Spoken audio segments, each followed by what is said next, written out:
काय मित्रांनो, कसे आहात? आमची कालची गोष्ट तुम्हाला आवडली? मगराची आणखीन माकडाची. आता आज आपण खूप साऱ्या जनावरांची गोष्ट ऐकणार आहे. आज आपण जे आहे ते एका जंगलामधले खूप सारे प्राणी एका ठिकाणी एकत्र झाले, त्यांची गोष्ट ऐकणार आहे. त्या सगळ्या प्राण्यांनी मिळून जे आहे ते असं ठरवलं की आज आपण जे आहे ते सगळेजण खीर खाऊ. आता सगळे तयार होऊन गेले खीर खायला. पण प्रश्न हा उभा राहिला की खीर तर खाणार, पण ती खीर बनवणार कोण? तर त्यांच्यामध्ये एक मांजर होती. ती मांजर म्हणायला लागली की मी बनवेन खीर, तुम्ही मला सगळं सामान आणून द्या. मग काही गेले दूध घेऊन आले, काही प्राणी गेले तांदूळ घेऊन आले, काही प्राणी गेले साखर घेऊन आले, काहींनी चूल बनवली, काहींनी लाकडं आणली, एक प्राणी पातेलं घेऊन आला. तर असं करता करता सगळं खिरीचं सामान एकत्र झालं. मग त्या मांजरीने जे आहे ते बढिया खीर बनवली. मग आता खीर जेव्हा बनवून गेली तेव्हा सगळेजण म्हणायला लागले की आता आपण की नाही जवळच्या नदीवरती जाऊया, तिथे आंघोळ करूया आणि मग येऊन आपण सगळेजण खीर खाऊया. ठीक आहे, सगळे तयार झाले जायला.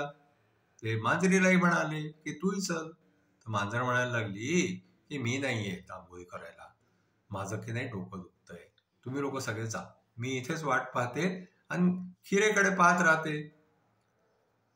मग काय झालं की सगळेच्या सगळे प्राणी गेले आंघोळ करायला नदीवरती. मग तिकडनं तेवढ्यामध्ये काय झालं की त्या मांजरीला भूक लागली. मग त्या मांजरीने विचार केला, अरे थोडीशी खीर खाऊन घेते, काय करणार आहे. म्हणून त्या मांजरीने त्याच्यामधून बोगण्यामधून थोडीशी खीर खाल्ली. मग तिला आणखीन भूक लागली, मग ती आणखीन खीर खाल्ली. असं करता करता थोडी थोडी करता करता ती सगळीच खीर खाऊन गेली. आणखीन मग काय झालं की खीर सगळी संपून गेली. मग आता जे आहे तेवढ्यामध्ये ते सगळे प्राणी आंघोळी करून नदीवरतून वापस आले. वापस आल्यावरती त्यांनी विचारलं मांजरीला की खीर कुठे आहे? आम्ही आता सगळे खीर खाणार, आंघोळी करून आलोय. तर मांजर म्हणायला लागली की तुम्ही चालले गेला, माझं डोकं दुखत होतं म्हणून मी थोडीशी आडवी झाले, तर मला झोपच लागून गेली, माहित नाही कोण खीर खाऊन चाललं गेलं. मग आता काय करणार, खीर तर गेली. आता सगळे प्राणी जे आहे ते एकमेकाकडे पाहू लागले की कोणी खीर खाल्ली, कोणी खीर खाल्ली, कोणी खीर खाल्ली. मग त्यांनी जे आहे ते एक आयडिया काढला.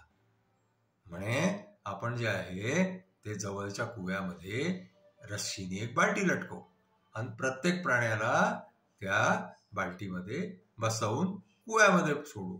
आणखीन म्हणू की अडकं फुटो मडकं फुटो, ज्याने कोणी खीर खाल्ली असेल तो कुव्यात डुबून मरो. आता एक एक प्राणी बसायला लागला. त्याला खालती कुव्यामध्ये सोडलं, तो त्याला परत वरती काढलं तर तो प्राणी जिवंत येऊन गेला. असं करता करता सगळ्या प्राण्यांची जे आहे ते नंबर लागून गेला. सगळे खालती कुव्यामध्ये खालती गेले पण वरती येऊन गेले. शेवटी नंबर आला मांजरीचा. आता मांजर घाबरलेलीच होती थोडीशी, कारण तिने तर खाऊनच घेतली होती खीर. पण तरी पण आता काय करणार, सगळ्यांसमोर काय करणार, कसं चालणार. म्हणून शेवटी त्या मांजरीला नाही नाही म्हणता जे आहे त्या सगळ्यांनी बाल्टीमध्ये बसवलं आणि ती बाल्टी जशी कुव्यामध्ये सोडली आणि ती पाण्यात जाऊन डुबली तशी ती मांजर जी आहे ना ती पाण्यामध्ये डुबून गेली. कारण की ती मांजर खोटं बोलली होती. तिने सगळी खीर खाऊन घेतली होती, पण तिने खोटं सांगितलं की मला झोप लागून गेली होती. असं जर कोणी खोटं बोललं तर त्याला देव लगेच पनिशमेंट देतो. आणि ती मांजर जी आहे तिला देवानी पनिशमेंट दिलं आणि ती मांजर मरून गेली. म्हणून आजच्या स्टोरीचं आपलं मॉरल काय आहे की खोटं कधी बोलू नाही, आणखीन कोणालाही धोका देऊ नये, कोणालाही ब्लफ करू नये, कधीही चोरी करू नये. आता तुम्हाला आमची गोष्ट आवडली असल्यास तुम्ही आमच्या स्टोरीला लाईक करा, शेअर करा, सबस्क्राईब करा.